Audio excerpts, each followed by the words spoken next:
Welcome to the Time for Agape podcast, where we share stories of hope, healing, and transformation through Jesus Christ. And since our founding in 2019, our mission has been clear: to empower the church to love the LGBTQ+ community boldly, to equip the church with biblical truth about God's good design for sexuality, and to encourage the church to stand for the transforming power of Jesus Christ. We've seen God restore countless lives. We pray you encounter Jesus as Emmanuel, God with us. Hey, everybody. Welcome to this week's edition of Time for Agape. It's 2026. I want to introduce Gracie Poole, my co-host for the day. Hi, everybody. Hi, Nate. Hey, happy 2026. Happy 2026. Here we are. Can you believe it? It seems like it's been forever, a whole year since we've seen each other. I know. Well, you are coming to us from out in western Minnesota at our Annandale branch. And we have some pretty cool news. You are full-time. And actually paid for it. Right. And that's you are a fully funded missionary. God. Praise Jesus.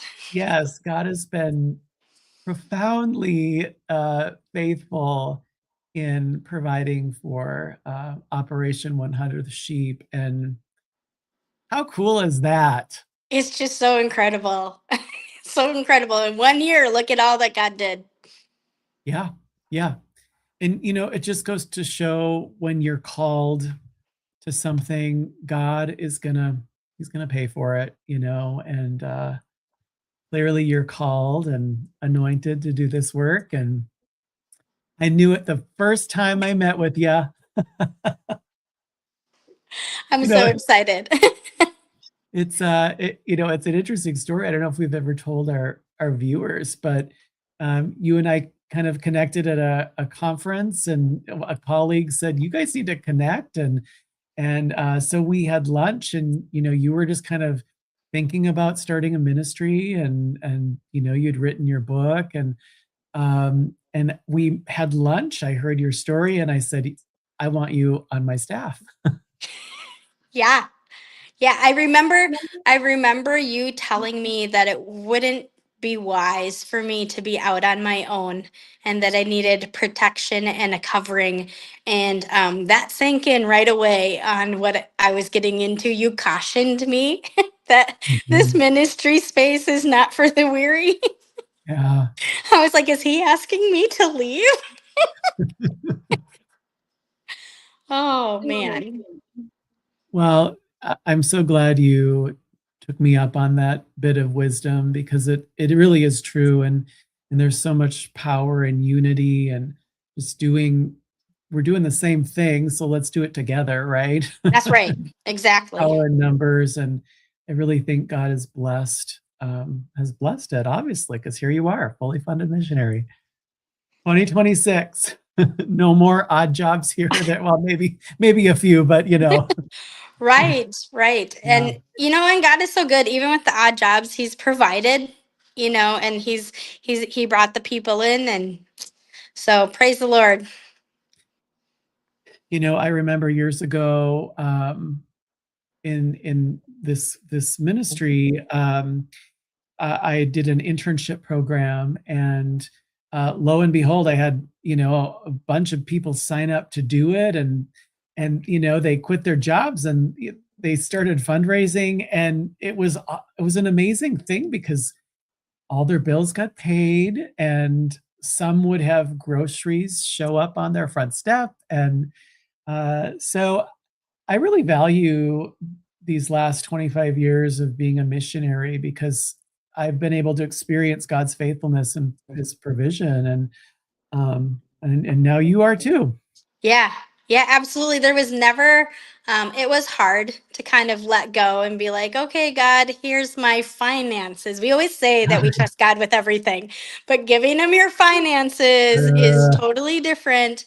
And I just kind of said, okay, God, here. And I haven't had to, there's been moments that I'm like, that's due tomorrow, God, but everything's been paid on time.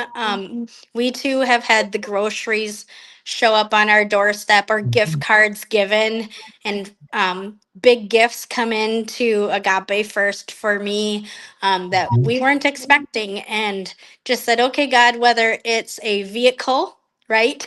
or yeah, or odd jobs, that I would get accepted to be able to do, whatever it was, God provided it every step of the way. yeah. Well, we're so thankful that you get to just fully give yourself to all that the Lord has called you to.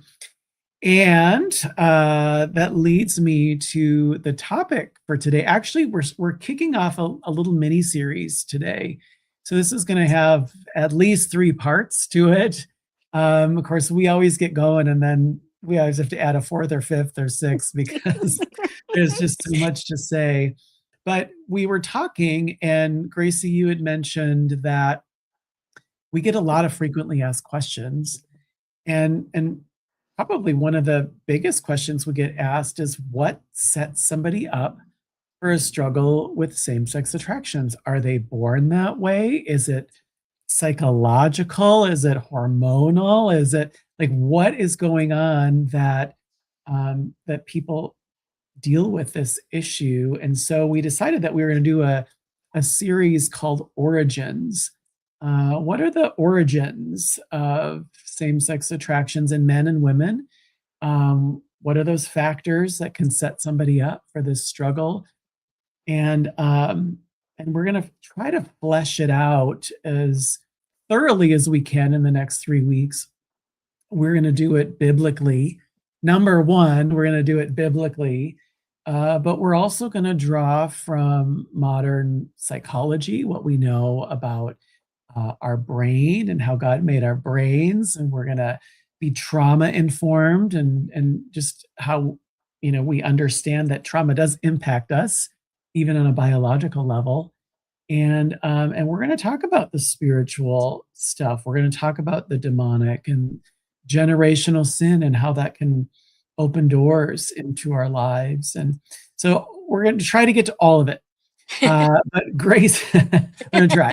Um, but Gracie, maybe you can jump in and just share what prompted you to kind of bring this idea to the table. And here we are. Well, it's my job on staff to come up with topics for the podcast. And so we had a break. Praise the Lord Mhm. for a break and time to rest. And so my wheels just kind of got going. Darren Mel, who's also one of our co hosts, he wrote a book. And that was based off of his own studying, but it was also based off of our podcast series. So I was trying to think of something, and this just came up because people always ask me this question. Why, especially with my story, people always get caught off guard. Well, you grew up in the church, and you grew up in Awana, and you were suited and armored. So, like, is everybody susceptible to this? And I think that's a reasonable question. So I was like, what a great way to start out the year from the very beginning. Amen. And you're right. That is a common question that we get, particularly with kids that have grown up in the church. And um, you know, like the parents were great, and they did their best, and yet what happens? And I think we're really going to land on the answer to that question probably in week 3, Yeah. when we talk about generational sin and the demonic and how that really, it's interesting. I'm gonna jump to the end here real quick. Um, because I've been in this stuff for about 30 years. Actually, I started in 2027. I think it'll be 30 years, which seems like wasn't that long. But when I first started, and we looked at causation. We looked a lot at families and family of origin issues and things like that. But what's becoming far more common is the demonic influence that is happening with kids and young people. And so we're going to hit on that. That's an important one. But here, I have a slide that I'm going to show everybody. There it is. And these are some of the common factors that set somebody up for a struggle with same-sex attractions. And these are for men and women. Just a couple distinctions between the two. And so I'm going to list them all, but today we're only going to go through the first couple at the top there. And I want to start by saying, everybody's unique. Everybody has a unique story. Yeah. These are common factors, but we don't mean for them to put people in a box, and so, say, well, this must apply to you because, no, everybody has a unique story and we want to hear their story and get to know them. The other thing that I think it's important to say starting out is that it's not usually one thing that sets somebody up, but it's a multitude of things. So you kind of put it all into the pot and stir it up, and this is kind of what comes out.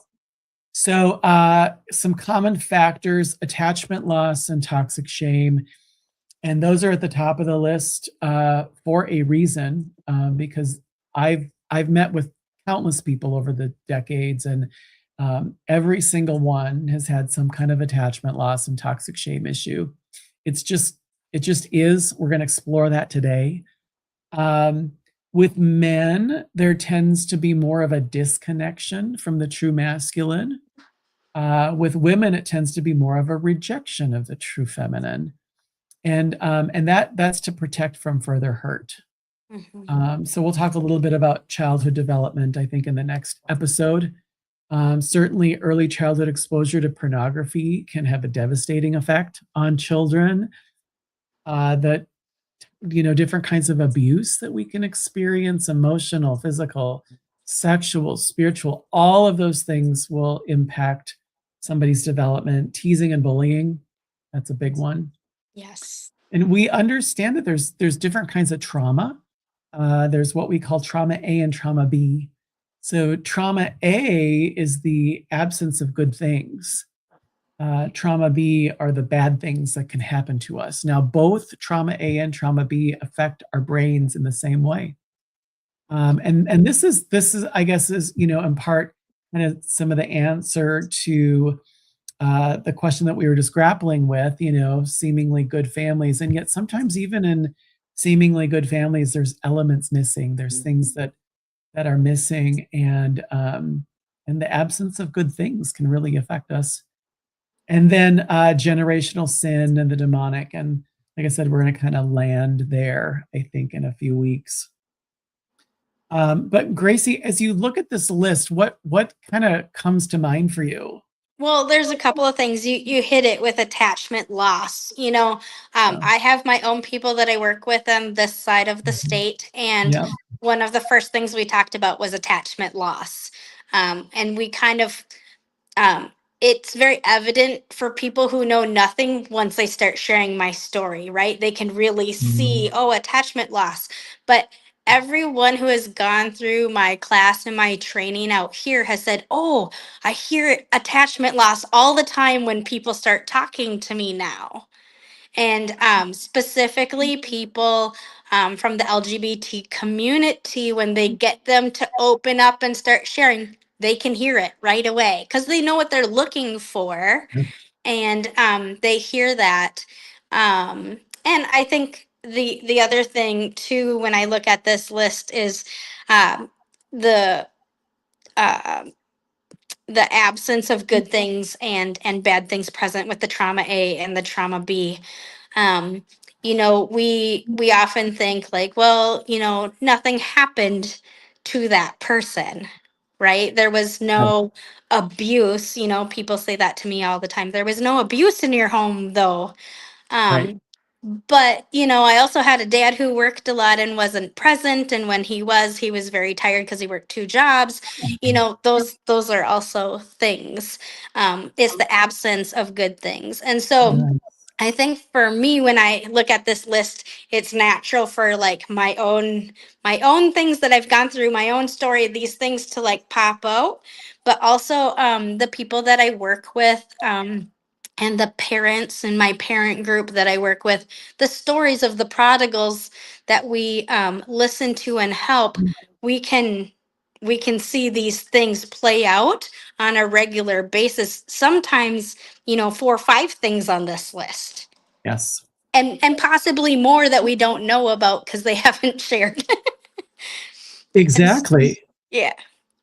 Or, Um, or maybe Nate, maybe they don't even realize yet, yeah. like some of these things, for my own healing. I still learn things like, oh, I didn't Yep. realize that was a thing. Yeah. Yes. Right. I mean, the sanctification process is a lifelong process, and we're always learning, you know. Yeah. I'm the same way, 30 years into this recovery journey, I'm still learning, and I'm still recovering and healing and growing and overcoming. And I mean, it's just it's lifelong. Um, well, let's look a little bit at this issue of attachment loss, and maybe talk a little bit about what we mean. And in order for that to happen, we're going to talk a little bit about something called the joy center. So we're going to start with our brains. And I know a lot of our viewers have maybe seen Inside Out, which was Yay. a Pixar animated film, and it, kind of what's going on in our brains, and these fun characters. But the main character in the brain was joy. And that's actually true. God designed our brains to run on joy. How cool is that? Pretty I awesome. mean, and this is something that we have been told by secular science. So it's not like, some Christian theologian, said our brains are made to run on joy. It's true, but this is something that secular scientists have discovered. And so in our brains, there's something called the joy center. And the joy center is meant to regulate everything else that goes on in our brains. And so in order to understand that, we have this tool, we call it the joy ring.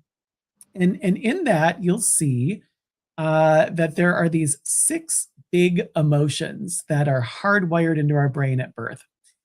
We all have them. And the interesting thing is that God gave these to us for a positive purpose.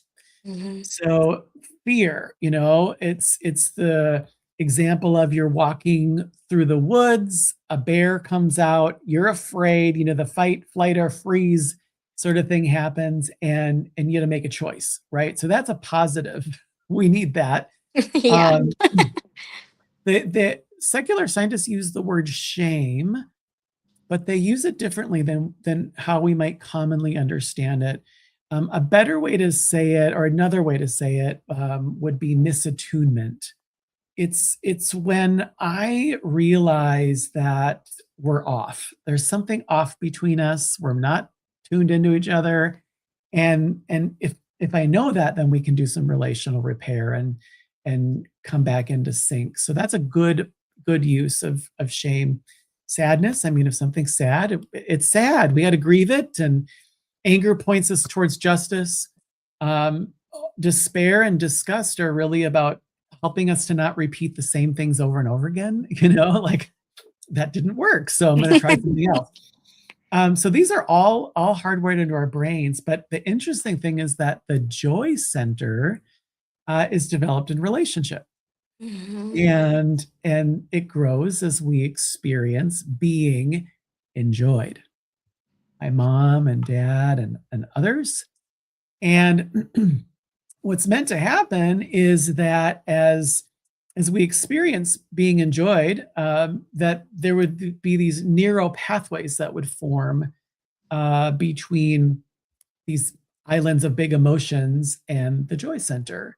So, for example, something happens, baby gets scared, but mom goes over, comforts baby, and helps, soothe baby, calm baby down. Pretty soon baby's back to a place of being enjoyed.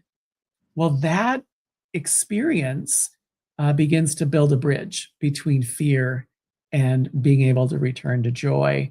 And so later on in life, that baby, who's now, adolescent or adult, is going to experience things that make him or her afraid, but they're able to return to a place of joy, and they don't get stuck. And that's really what we find in a lot of our clients, is that they get stuck in the big emotions because they don't have the neurology to move back and forth.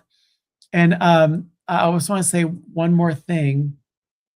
God intended every part of who you are to develop joyfully. I love that statement.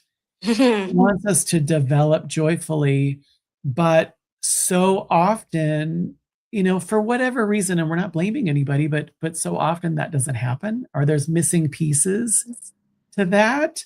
And so we don't get all the information we need about who we are. We don't have the joy that we need to develop and grow and mature. And that's what we call attachment loss. And when we have attachment loss, when we have these disconnections, that shame that we talked about earlier becomes toxic shame, where we begin to believe that these disconnections in our lives are our fault. There's something wrong with me. I'm bad. That's why people didn't connect. And, that's kind of how we explain it away. So that's what we mean by attachment loss and toxic shame. Gracie, maybe you can jump in and just share how you've kind of seen this play out and people you've worked with, or even in your own life.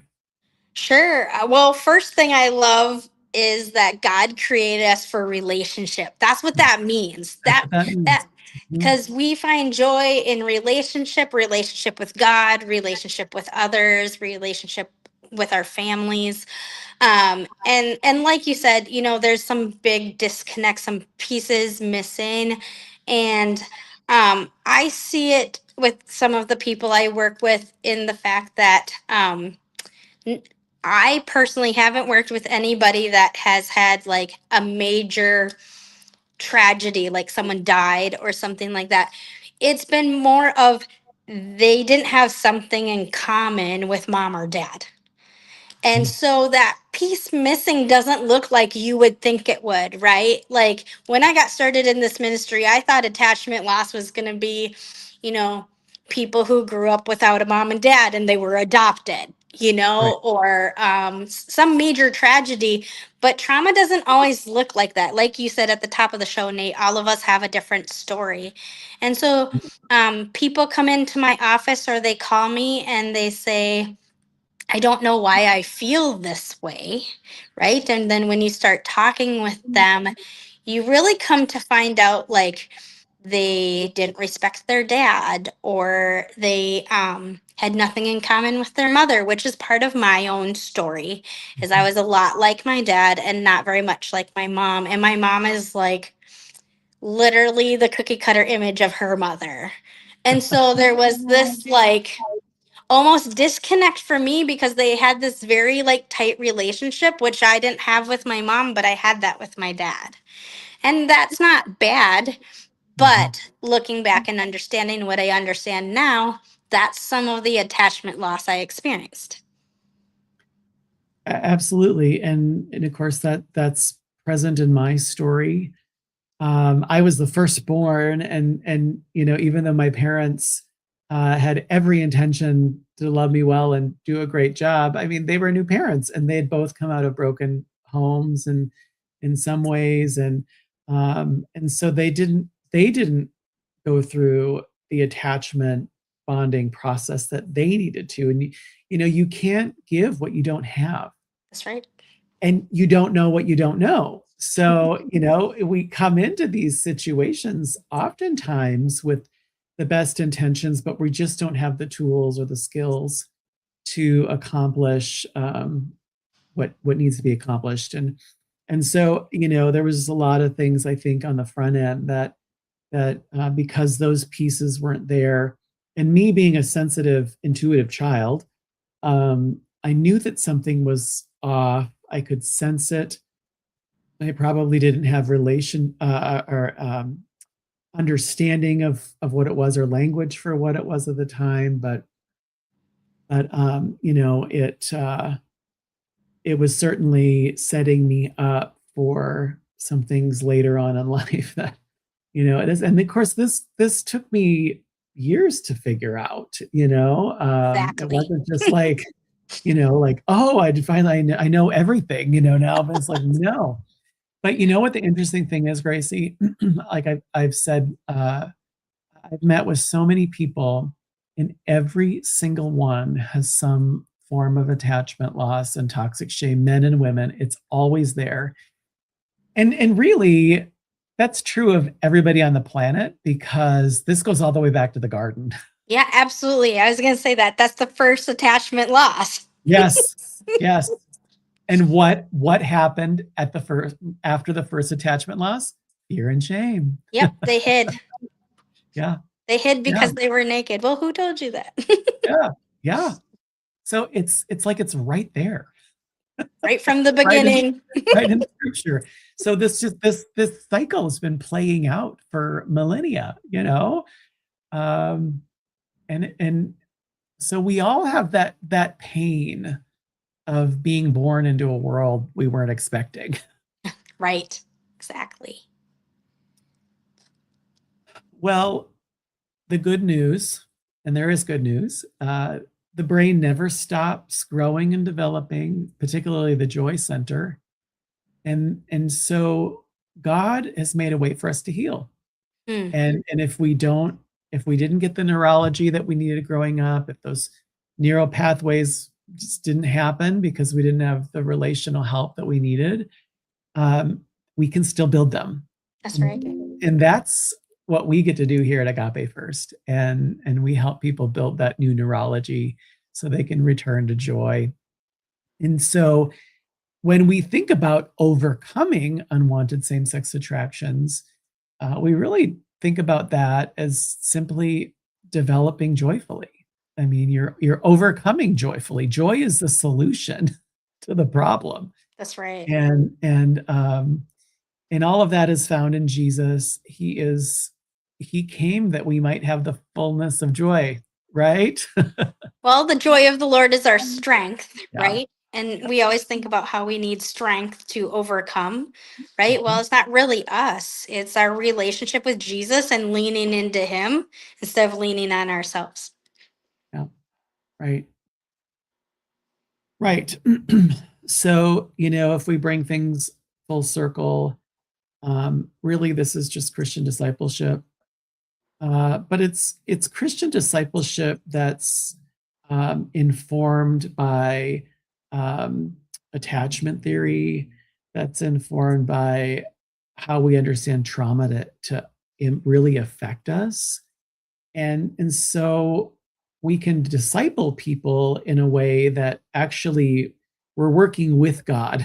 We're Yeah. working we're working with the client in the way that God made them to heal, which, so often sometimes, we're working against the person, like the Lord's like, no, just Not it. no.